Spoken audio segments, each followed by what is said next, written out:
Good morning दोस्तों, कैसे हो आप। तो चलिए आज हम 21 अक्टूबर को बनने वाले हरियाणा करंट अफेयर के क्वेश्चनों को रिवीजन कर लेते हैं। लेकिन उससे पहले मैं आपको बता दूं कि अगर आपने हमारी अभी तक कोई भी हरियाणा करंट अफेयर्स की वीडियो मिस की है तो आपको वो दोबारा से देखने की ज़रूरत नहीं है। अब आप हमारे हरियाणा के करंट अफेयर PDF के रूप में भी पढ़ सकते हैं। 1 महीने की PDF आपको 15 रुपये में, 6 महीने की 40 रुपये में और 1 साल की 60 रुपये में मिल जाएगी। लिंक डिस्क्रिप्शन में अवेलेबल है, आप चाहें तो वहाँ पर जाकर इन्हें डाउनलोड भी कर सकते हैं। दोस्तों, अगर आपको डाउनलोड करने में कोई प्रॉब्लम आती है या फिर आपको डाउनलोड करना नहीं आता है तो आप हमें स्क्रीन पर दिए गए व्हाट्सएप नंबर पर मैसेज कर दीजिए, हम आपको PDF व्हाट्सएप पर ही सेंड कर देंगे। तो चलिए शुरू करते हैं आज की वीडियो। तो पहला प्रश्न है, हरियाणा में किन जिलों में प्रदूषण के कारण हालात बेहद ही गंभीर हो गए हैं। तो ये हालात जो हैं ये गंभीर हुए हैं बल्लभगढ़ और यमुनानगर के अंदर। तो पंजाब एवं हरियाणा में प्रदूषण के कारण बहुत ही बुरा हालत है वो हो गई है।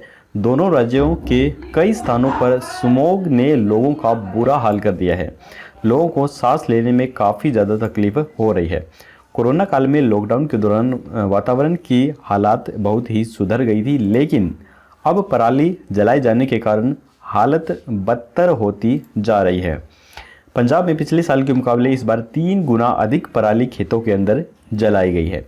पंजाब में पिछले साल 19 अक्टूबर तक पराली जलाने की 2141 घटनाएं ही हुई थी, जबकि इस वर्ष यह आंकड़ा 7105 तक पहुंच गया है।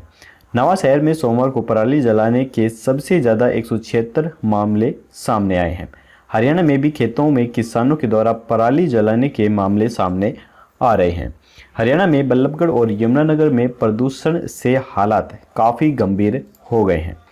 तो यहाँ पर मैं इस सारणी में आपको दिखा देता हूँ कहाँ पर जो एयर क्वालिटी इंडेक्स है वो कितना है। तो यहाँ पर आप इस लिस्ट में देख सकते हैं यमुनानगर का जो एयर क्वालिटी इंडेक्स है वो 322 है और यहाँ पर बल्लभगढ़ का सबसे ज़्यादा है 324 है। तो ये 2 शहर सबसे ज़्यादा इफेक्ट हो रहे हैं। बाकी भी आप यहाँ वीडियो को पॉज करके देख सकते हैं।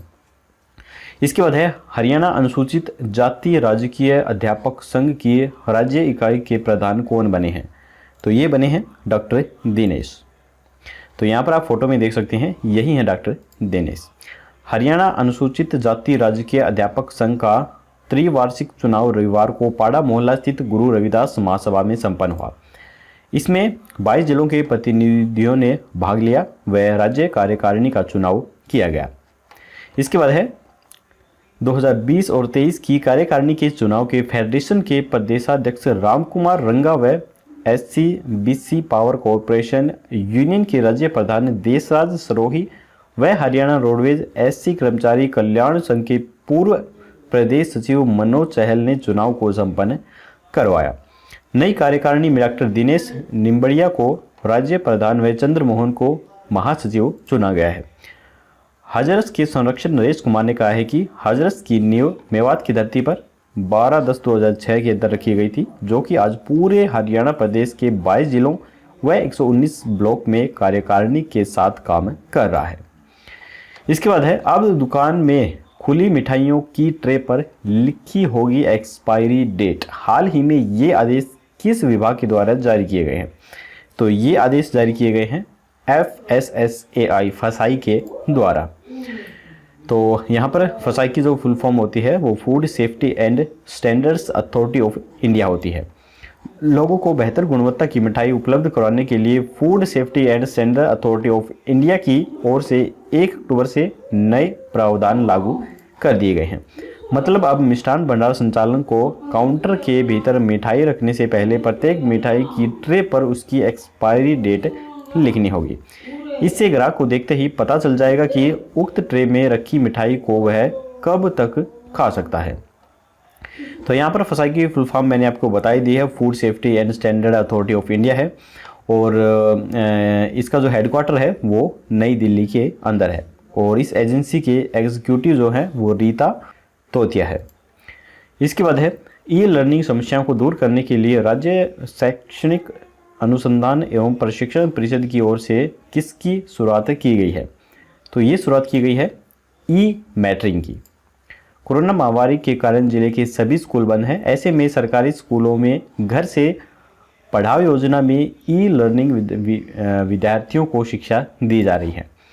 घर से पढ़ाओ योजना में अभी तक विद्यार्थियों तक ई लर्निंग के तहत शिक्षा सामग्री टीचरों के द्वारा भेज दी जाती थी, लेकिन ई लर्निंग में शिक्षण सामग्री विद्यार्थियों को समझ में आ रही है या फिर नहीं आ रही है, ये टीचरों को पता नहीं होता था, जिससे ई लर्निंग में ऐसी समस्याओं को दूर करने के लिए राज्य शैक्षणिक अनुसंधान एवं प्रशिक्षण परिषद की ओर से ई मैट्रिक की शुरुआत कर दी गई है, जो अब घर से पढ़ाओ अभियान में ई मैट्रिक का उपयोग किया जाएगा।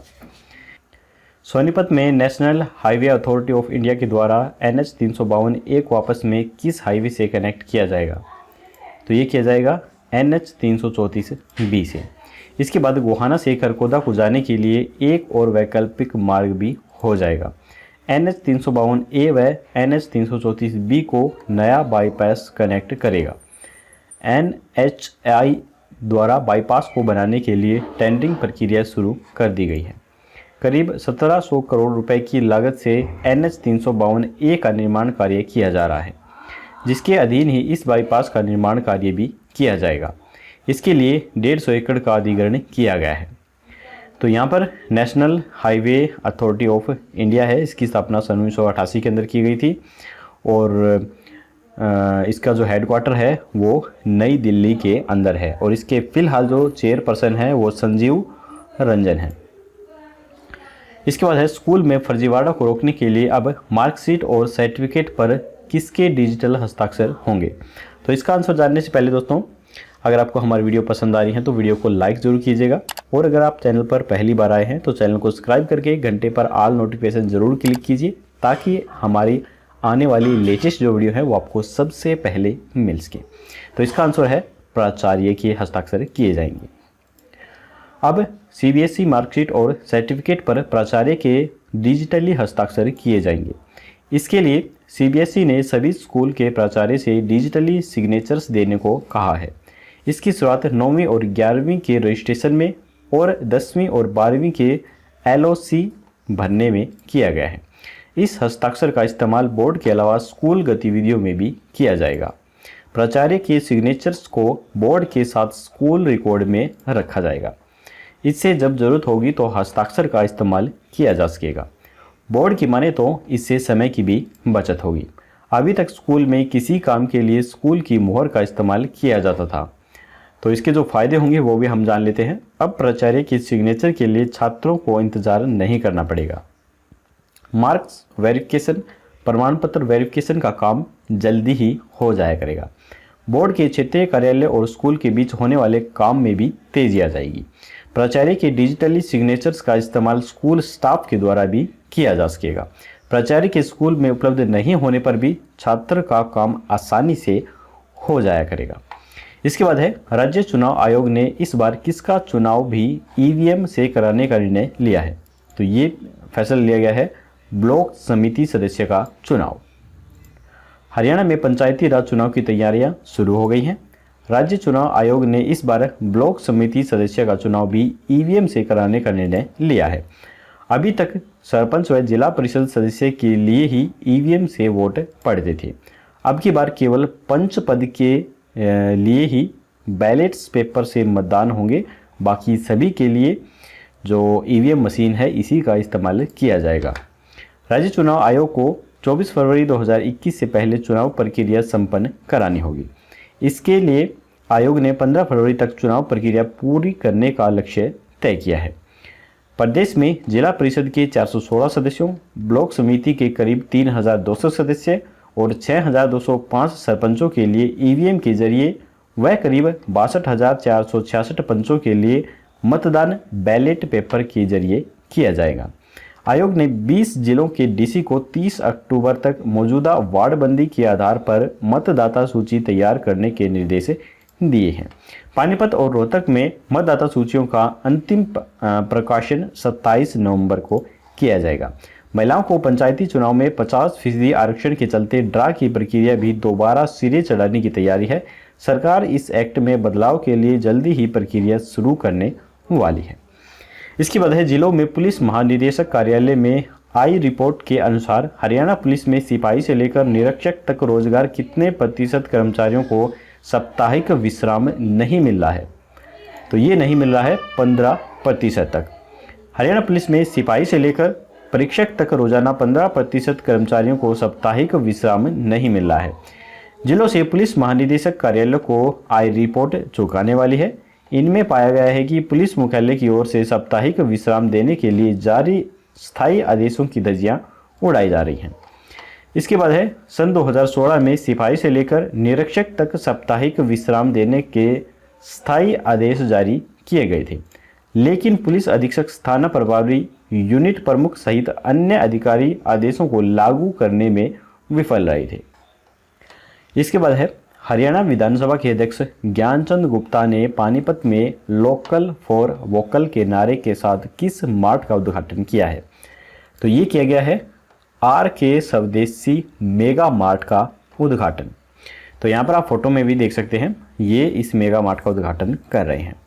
हरियाणा विधानसभा के अध्यक्ष ज्ञानचंद गुप्ता ने सोमवार को हथवाला रोड पर RK स्वदेशी मेगा मार्ट का उद्घाटन किया है। लोकल फॉर वोकल का नारा भी दिया गया है। लोगों से स्वदेशी सामानों का अधिक से अधिक उपयोग करने की अपील भी की गई है। उन्होंने कहा है कि विदेशी वस्तु का त्याग और स्वदेशी को अपनाना होगा। देश को आर्थिक मजबूती इसी से मिल सकेगी और देश के लोग हैं वो भी आत्मनिर्भर बन सकेंगे। तो यहाँ पर मैं फ़ोटो बड़ी करके दिखा देता हूँ। देखिए, ये हैं विधानसभा अध्यक्ष ज्ञानचंद गुप्ता जी। तो चलिए अब चलते हैं अगले क्वेश्चन पर। अगला क्वेश्चन है, बड़ौदा उपचुनाव में कपूर नरवाल समेत अब तक कितने प्रत्याशियों ने अपना नाम वापस ले लिया है? तो ये लिया गया है 3 प्रत्याशियों के द्वारा। बड़ौदा क्षेत्र में करीब 94,000 जाट मतदाता हैं। इनमें से करीब 15,000 मतदाता नरवाल गोत्र के हैं। अभी तक कांग्रेस के इंदुराज, इनेलो के जोगेंद्र मलिक व निर्दलीय कपूर जैसे 3 बड़े जाट नेता मैदान में आ रहे थे। डॉक्टर नरवाल के अलावा निर्दलीय प्रत्याशी जोगेंद्र सिंह मौर्य और लोसूपा प्रत्याशी के कवरिंग उम्मीदवार राजेंद्र सिंह ने भी नाम वापस ले लिया है। कपूर नरवाल की जो पार्टी है वो बदलो पार्टी की नीति पर चलती है, यानी कि वो पार्टी बदलते रहते हैं। तो उनके बारे में आपको बता देता हूँ। लंबे वक्त तक इनेलो में रहे, वह चुनाव भी ये लड़ चुके हैं। इनेलो में भी रह चुके हैं और वहाँ से चुनाव भी ये लड़ चुके हैं। फिर कपूर इनेलो छोड़कर जजपा में चले गए थे और जजपा में जाने के बाद विधानसभा चुनाव के कुछ पहले कपूर नरवाल ने भाजपा में भी शामिल हो गए थे और कई माह से भाजपा से अब उन्होंने दूरी बनाई हुई है और अब वे कांग्रेसी हो गए हैं। इनके पिता कांग्रेस के ही नेता रहे हैं। तो चलिए, इसके बाद है, कहाँ के वैज्ञानिकों ने कम फैट का सोया मिल्क बनाकर तैयार किया है? तो ये किया गया है लुआस के वैज्ञानिकों के द्वारा किया गया है। लुआस के पशुधन उत्पाद प्रौद्योगिकी के वैज्ञानिकों ने लंबी रिसर्च के बाद दूध के अल्टरनेटिव्स के तौर पर खोया मिल्क की जगह है उससे भी स्वादिष्ट सोया मिल्क तैयार किया है, जिसे मैंगो और स्ट्रॉबेरी फ्लेवर डालकर तैयार किया जा सकता है। इसकी खासियत यह है कि इसमें फैट नाम मात्रा का ही होता है, मगर पोषण से यह काफ़ी ज़्यादा भरपूर होता है। इसमें कार्बोहाइड्रेट की मात्रा भी काफ़ी कम होती है। इसके बाद है, किस यूनिवर्सिटी में अटल ट्रेनिंग एवं लर्निंग सेंटर बनाने की घोषणा की गई है? तो ये घोषणा की गई है GJU गुरु जम्बेश्वर यूनिवर्सिटी के अंदर। प्रोफेसर अनिल D सहबुद्दे ने GJU में अटल ट्रेनिंग एंड लर्निंग सेंटर बनाने की घोषणा की है। इसके साथ ही गुरु Jambheshwar university of science and technology की 25वीं वर्षगांठ पर चौधरी रणवीर सिंह सभागार में रजत जयंती समारोह भी बनाया गया था। तो चलिए दोस्तों, यहीं पर हमारे हरियाणा की करंट अफेयर खत्म होते हैं। अब हम इन करंट अफेयर्स को रिवीजन कर लेते हैं 1 लाइनर क्वेश्चन के थ्रू। तो आपको पता ही है कैसे आपको ये रिवीजन करने हैं। क्वेश्चन के बाद मैं कुछ समय दूंगा और आपको अपना आंसर सोच लेना है। तो पहला प्रश्न है, हरियाणा के किन जिलों में प्रदूषण के कारण हालात बेहद गंभीर हो गए हैं? तो ये हो गए हैं बल्लभगढ़ और यमुनानगर के अंदर। हरियाणा अनुसूचित जाति राजकीय अध्यापक संघ की राज्य इकाई के प्रधान कौन बने हैं?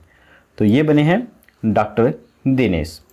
इसके बाद है, अब दुकान में खुली मिठाइयों की ट्रे पर भी लिखनी होगी एक्सपायरी डेट।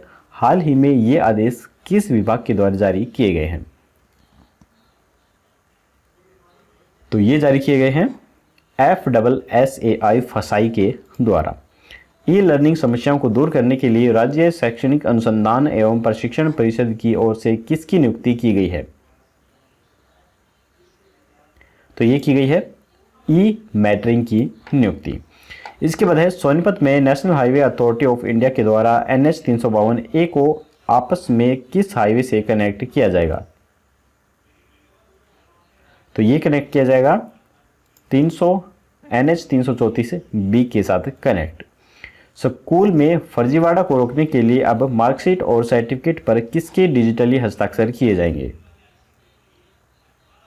तो ये किए जाएंगे प्राचार्य के, यानी कि जो मुख्य अध्यापक होते हैं उनके। राज्य चुनाव आयोग ने इस बार किसका चुनाव भी EVM से कराने का निर्णय लिया है? तो ये निर्णय लिया गया है ब्लॉक समिति सदस्यों का चुनाव। इसके बाद है जिलों से पुलिस महानिदेशक कार्यालय में आई रिपोर्ट के अनुसार हरियाणा पुलिस में सिपाही से लेकर निरीक्षक तक रोजाना कितने प्रतिशत कर्मचारियों को साप्ताहिक विश्राम नहीं मिल रहा है? तो इसका राइट आंसर है 15% कर्मचारियों को साप्ताहिक विश्राम नहीं मिल रहा है। इसके बाद है हरियाणा विधानसभा के अध्यक्ष ज्ञानचंद गुप्ता ने पानीपत में लोकल फॉर वोकल के नारे के साथ किस मार्ट का उद्घाटन किया है? तो ये किया गया है RK स्वदेशी मेगा मार्ट का उद्घाटन। इसके बाद है बड़ौदा उपचुनाव में कपूर नरवाल समेत अब तक कितने प्रत्याशियों ने अपना नाम वापस ले लिया है? तो ये लिया गया है 3 प्रत्याशियों के द्वारा। इसके बाद है कहाँ के वैज्ञानिकों ने कम फैट का सोया मिल्क तैयार किया है? तो ये तैयार किया है लुआस के वैज्ञानिकों ने। इसके बाद है किस यूनिवर्सिटी में अटल ट्रेनिंग एवं लर्निंग सेंटर बनाने की घोषणा की गई है? तो ये की गई है GJU गुरु जंबेश्वर यूनिवर्सिटी के अंदर।